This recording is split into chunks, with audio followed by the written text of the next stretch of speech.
This is Franchise Today, brought to you by FRM Solutions, providers of the best-in-class software solutions for franchise relationship management. Franchise Today is your destination for weekly information, conversations, and interviews with accomplished industry leaders, all of whom share best practices for sustainable growth and sensible franchising. Here now, your host, Stan Friedman, to kick off this week's podcast. Today is Wednesday, November 18th. I'm Stan Friedman, and this is a very special edition of Franchise Today. One that I might go so far as to say is the most important episode I've ever presented as pertains to the protection of franchising and the franchise business model as a way of doing business and as a way of life for those of us who live it and love it. That may seem a bit heady to some of you, but that is truly how I feel. I'm all but certain that there will be some in the audience that may be unhappy with this episode because of its political implications. But please don't just dismiss today's message out of hand.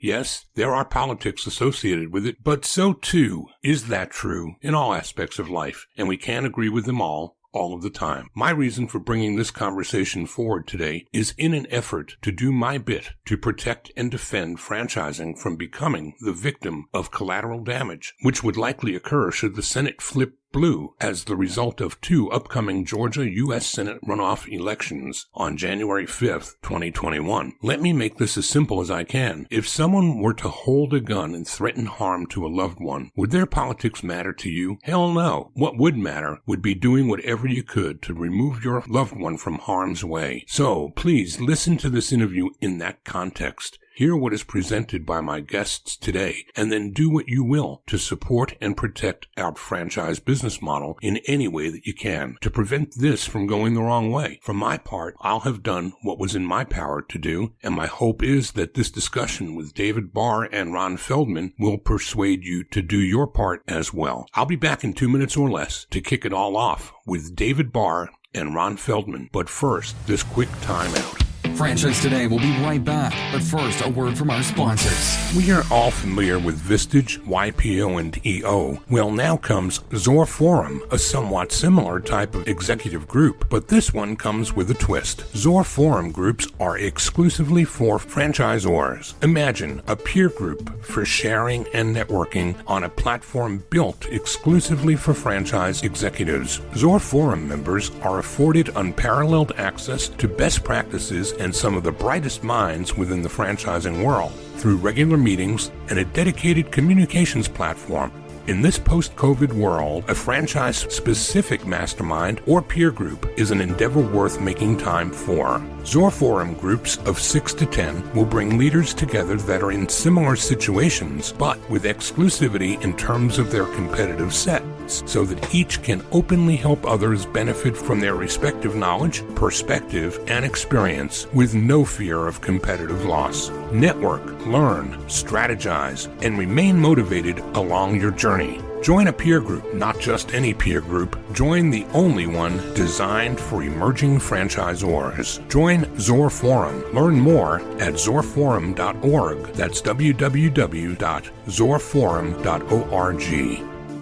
David Barr is the immediate past chair of the IFA. He's also a franchisor, franchisee, a respected thought leader, and as you will hear during this interview, a passionate member of the franchise community with several investments across a variety of startup, emerging, and legacy brands. David is also a Georgia resident. Ron Feldman is the past chair of the IFA Supplier Board, chief development officer at Apple Pie Capital, a past franchisee, a reluctant lobbyist, as you'll hear him explain, a current member of the IFA Board of Directors, and a tireless advocate for the protection of franchising from any and all who would harm it, no matter their race, creed, color, ethnicity, national origin, religion, sex, or politics. During our time spent together today, we'll do our best to help you learn about an existential threat that looms over franchising from a single piece of pending legislation. It's called the PRO Act. It's already written into the Biden-Harris Democratic Party plank that, when taken up and passed by a majority Democrat Senate, would forever change the business of franchising as we know it. Ron and David are here to break it all down, to describe these implications in plain English, so that we can all appreciate the urgency of this momentous moment in time for all of us who earn our livings in franchising.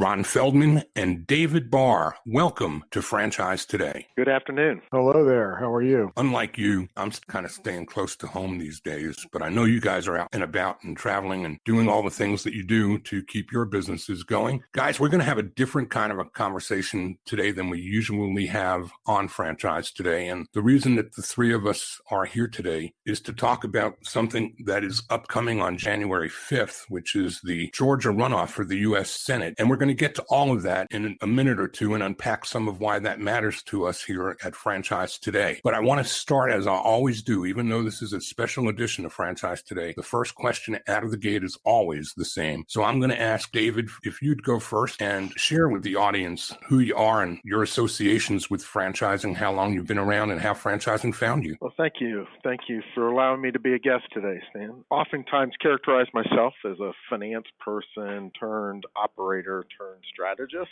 So a quick few words to suggest a journey that, yes, my first interaction with franchising was as a 16-year-old in my first job at Burger King. Did that through high school. Never dreamed that franchising would come back to me, but I went from there on to school at University of Virginia, left there, went to Price Waterhouse, which is my finance part of me. Got a call one evening at about 10 o'clock at night and said, how would you like to work for a Fortune 50 company and never do accounting again?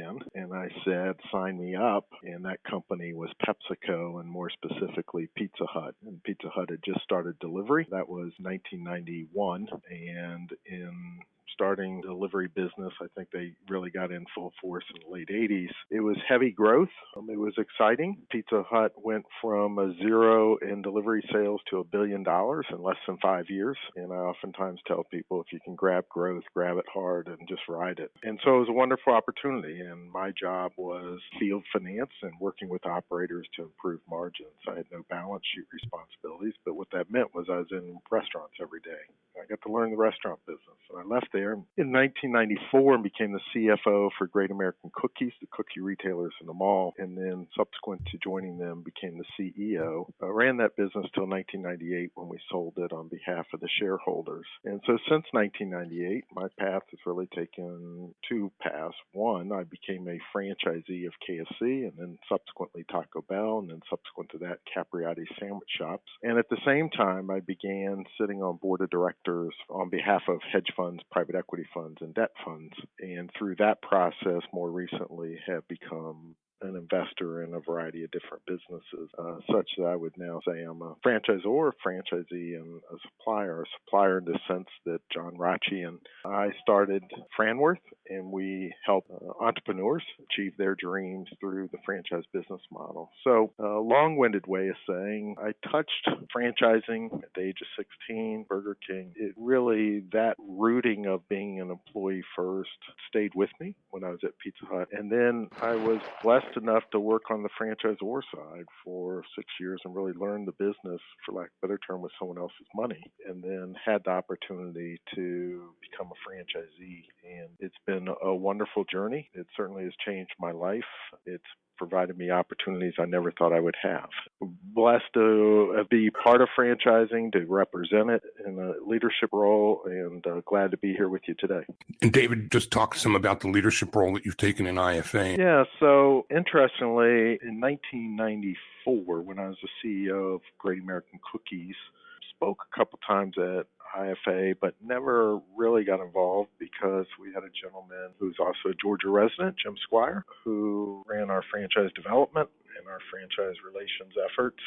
And Jim was on the board at IFA at that time, so we had plug-in, for lack of a better term, or a connection to IFA from Great American Cookies. And subsequent to that, in the late 90s, after selling Great American Cookies, spoke a couple times at IFA events, but then really went away for about 10 years and began developing other businesses outside of franchising in addition to my franchise entities. And in 2009, Doc Cohen asked that I speak at an event that he was hosting, and I did so. Met some great people at IFA, and subsequent to that then began getting more involved and was honored to be able to be the past chair, or the current past chair, but be the chairman of IFA in the 2019-2020. And maybe even a bigger blessing, Stan, is that my tenure as chairperson ended in the third week in February 2020, and Catherine Monson took over the reins. She's done a terrific job during COVID, but certainly been trying times. But I say all that to say,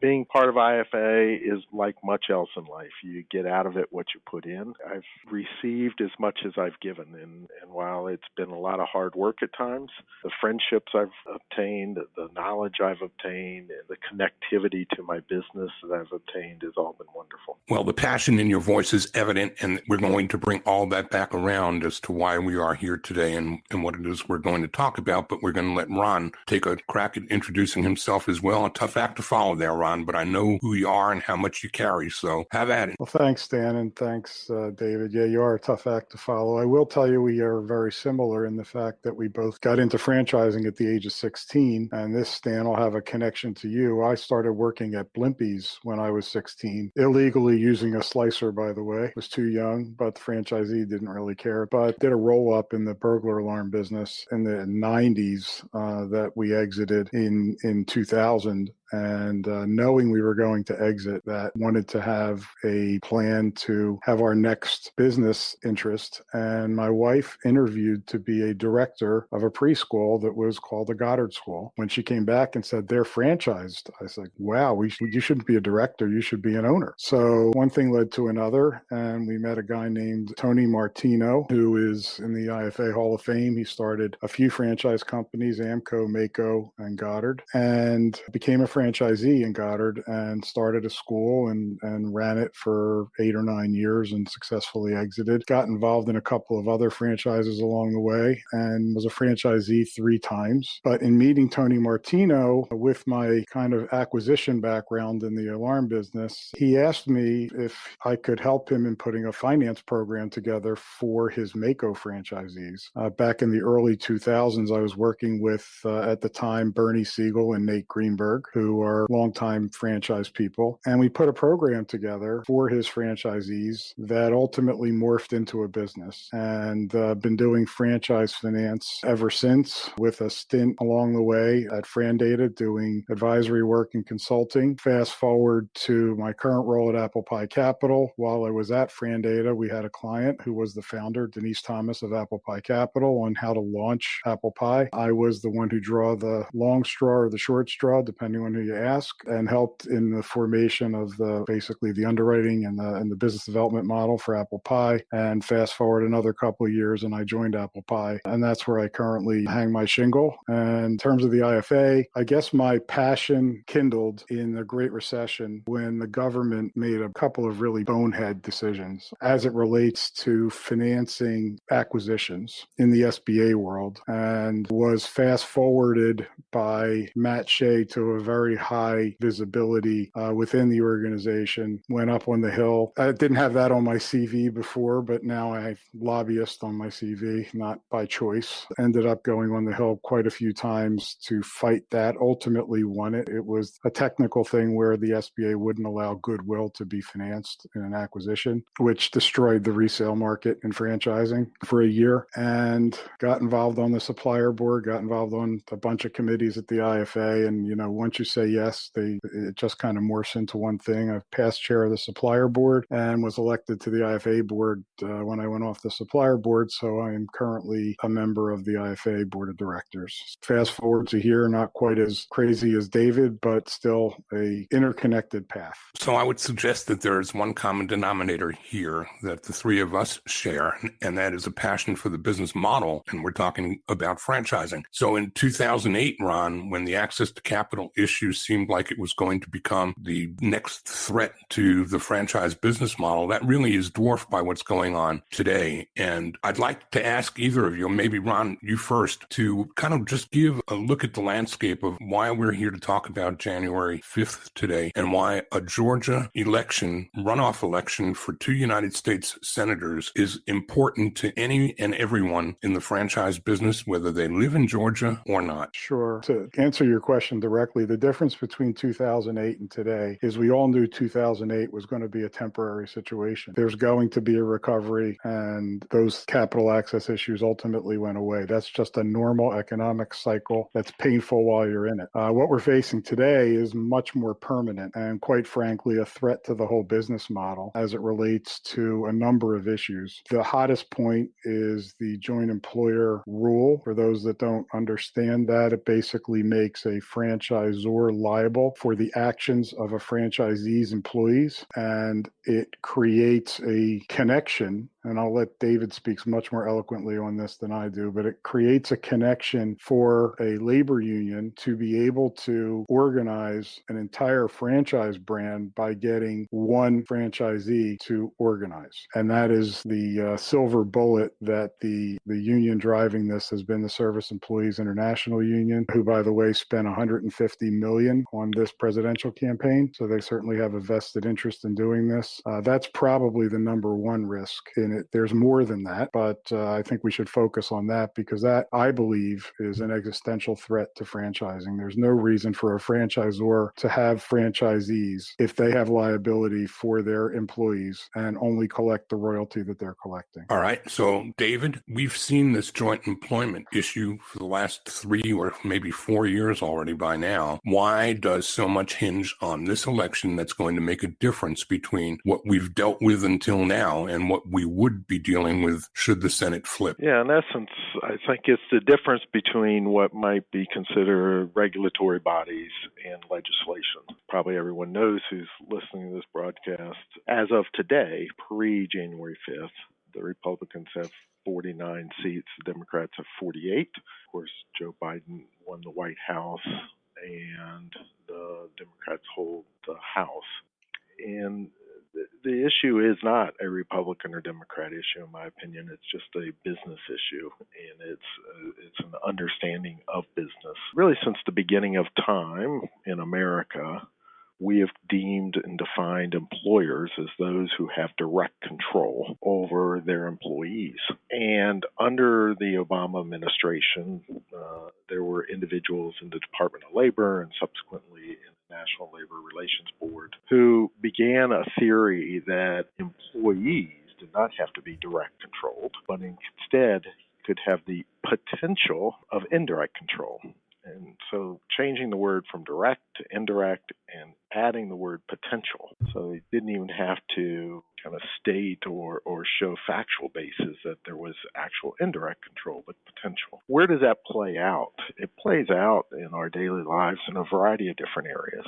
I'll give a simple one that's non-franchising, just so people can think about it. If a restaurant engaged a company to do valet parking service for them, and the valet parking service hired someone to do the valet parking, and historically that would be direct control from valet service to that valet. And the restaurant would not have liability if, in fact, let's say that valet service didn't pay that individual who was parking the cars, didn't pay him overtime, the restaurant would have nothing to do with it, right? They hired a contractor.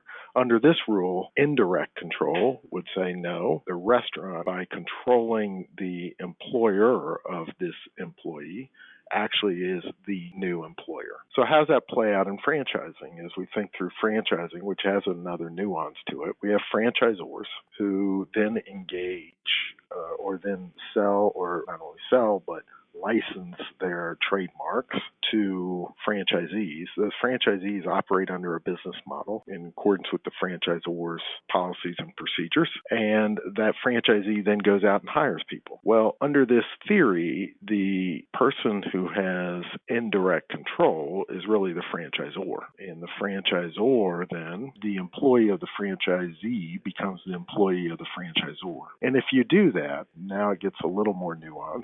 There's a theory, and not everyone agrees with this, but I would say many smart people in franchising agree with this, that if all of a sudden the franchisor is just one large employer, then clearly that employer could also be unionized in one vote and not multiple votes per franchisee. Why is that important to me? One, it's important to me because the essence of franchising is that we have small business people, entrepreneurs, who are licensing a system, a trademark from a franchisor, and they're going out and running their business. They are privately owned, independent businesses. The thought that all of a sudden, as a franchisee, I'm going to be putting capital at risk, and yet, under law, I could be a employee of my franchisor, and certainly my employees could be employees of the franchisor. And therefore, there could be future employment decisions made in an office 8 states away, and I don't even get a seat at the table. That is just a direct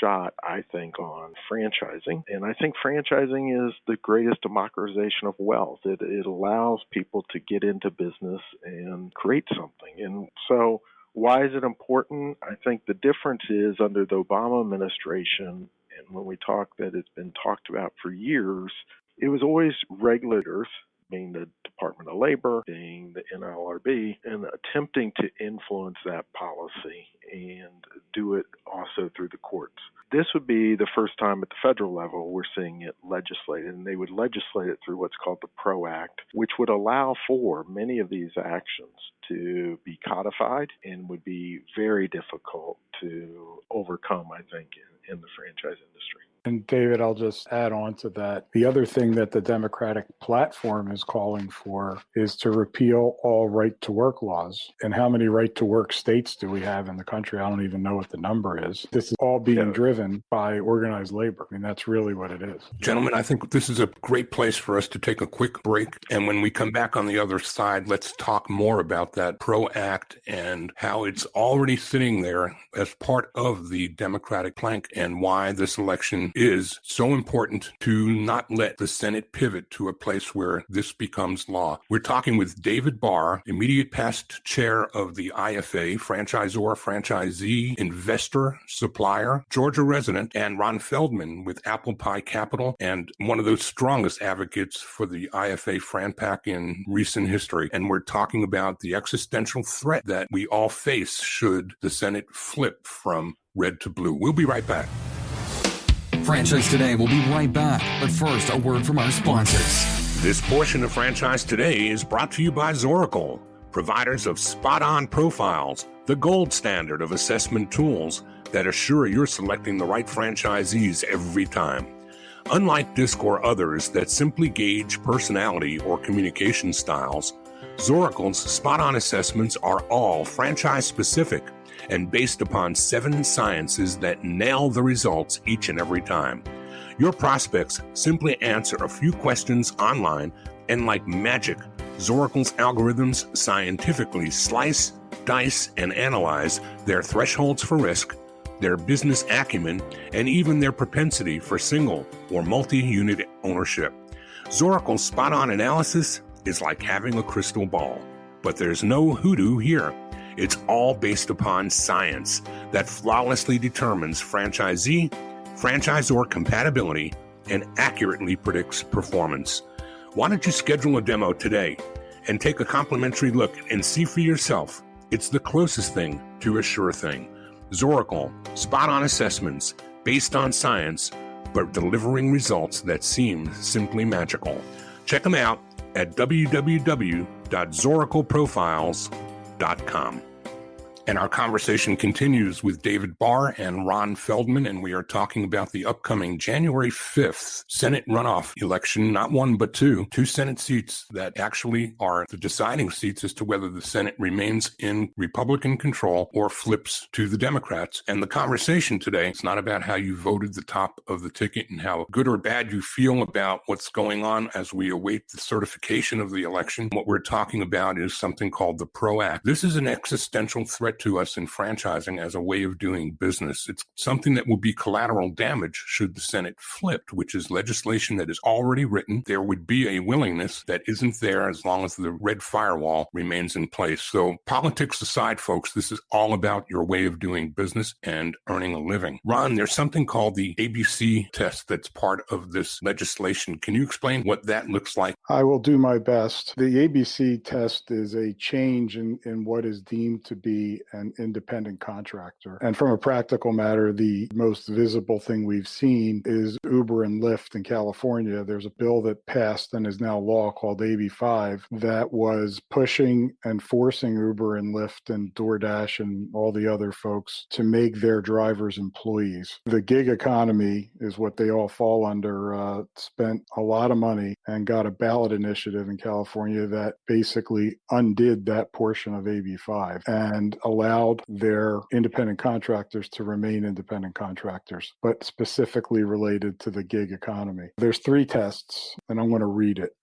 because it's easier than trying to explain it. The worker is free from the control and direction of the hiring entity in connection with the work's performance, both under the contract for the performance of the work and in fact. That's number 1. Number 2 is the worker performs work that is outside the usual course of the hiring entity's business. And number 3 is that the worker is customarily engaged in an independent established trade, occupation, or business of the same nature as the work performed. That is very broad. Put that into bite-sized pieces so that this audience who's not listening to legalese on a day-to-day basis really can digest what you've just served up. Basically says that you need to meet all 3 of these things in order to be deemed an independent contractor. So if you have a cleaning service that comes in certain hours, then they're no longer an independent contractor. That the worker is also performing work that is outside the hiring entity's business, and that they are truly independent from your business. Think about a franchisee, franchisor. If you can prove joint employer as one test and then say, well, now I'm a franchisee, but I fall short in any one of these 3 things, am I now an employee of the franchisor? And why did I risk my life savings to start this business? And ultimately, when I want to sell it, what's it really worth if I'm selling it to another employee? So it is a far stretch by the legislature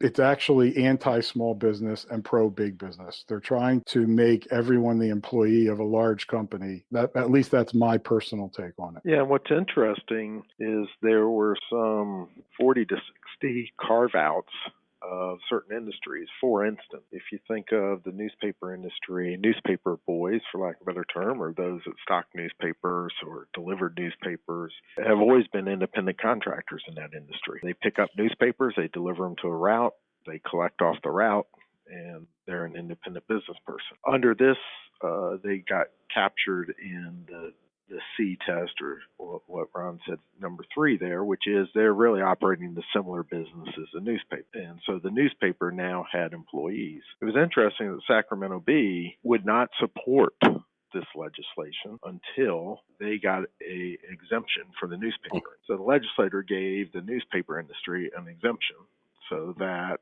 their newspaper delivery people could be still maintained independent contractor even though they got captured in this law. And that's in essence what Uber and Lyft just did on the last election. Was they went out, spent over $100 million, and got the constituents of the state of California to say that this law does not apply to those businesses. But unfortunately, the franchising got caught in this net.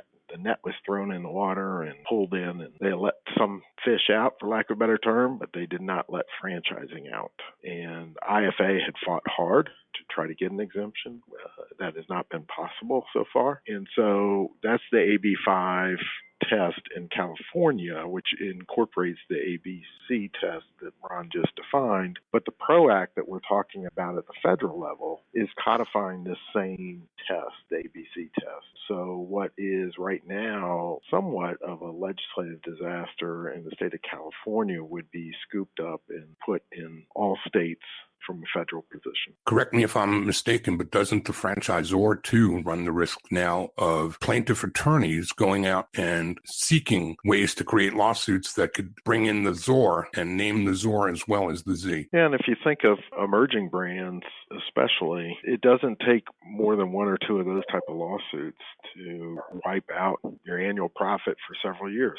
And that's just defending it, because you can stand, I think, fine today. Counsel's given different opinions as to how this is all going to play out. But the one thing we all do know, and I've had every counsel agree to, is there will be uncertainty, and there will be plaintiffs' attorneys, and there will be lawsuits. How those all sort themselves out to be determined. But if you're a smaller brand and involved in one of these, again, could put the whole franchisor at risk as to the exposure based upon this ABC test or joint employer. And I'll just add on to that. If you think about it, a franchisor is getting 5-6% of sales as a royalty, and that is their revenue. If they have employee liability for wage and hour claims, for workers' comp, I mean, who is the workers' comp carrier in that case? It just muddies the waters up from something that's been working for 50 years. They're changing something that's really been working pretty well for 50 years in the whole franchise world. It's crazy. So what is it we are asking today? We're asking, Ron, for anyone and everyone who makes their living in franchising that has a friend, a relative, a family member, a franchisee, anybody who knows anybody who can cast their ballot in Georgia in these Senate runoffs. We're asking them to do what? We're asking them to make the decision. If I lived in Georgia, I would be a one-issue voter on this particular case because I am in franchising. I believe in franchising, and this issue is more important than any other issue to me. And I'm asking everyone to consider that this issue be the issue that sways their vote. And if we have a divided government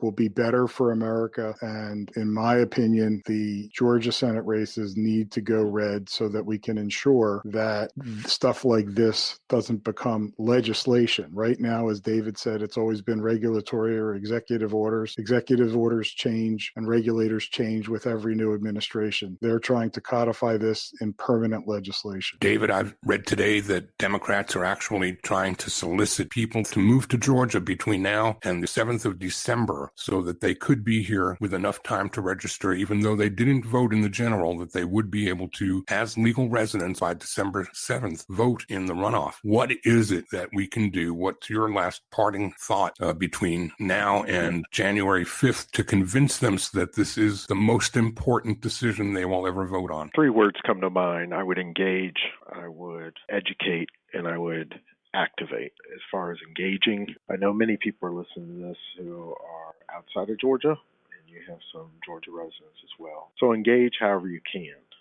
I believe the one way to do that, if you're out, is if you can support one of the senators of your choice monetarily, that would be great. There's going to be a lot of money flowing into this state on both sides. And whether we like it or not, money matters in politics. So one, you can engage.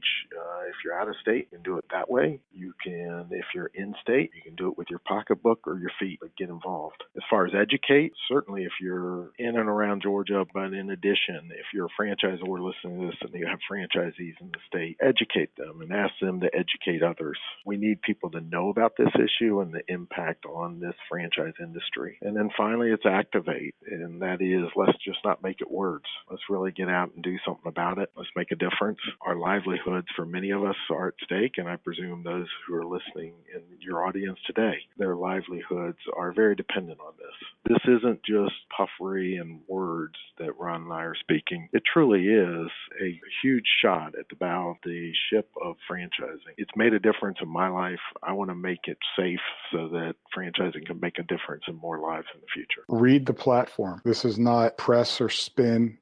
These things are literally on pages 14 and 15 of the Democratic platform in plain English. Just read it, get educated, educate everyone that you know, and to David's point, activate and use your feet, use your mouth. This is a critical moment in the future of the franchise business model. Ron Feldman, David Barr, thank you so much for joining me for this very special edition of Franchise Today. Thank you.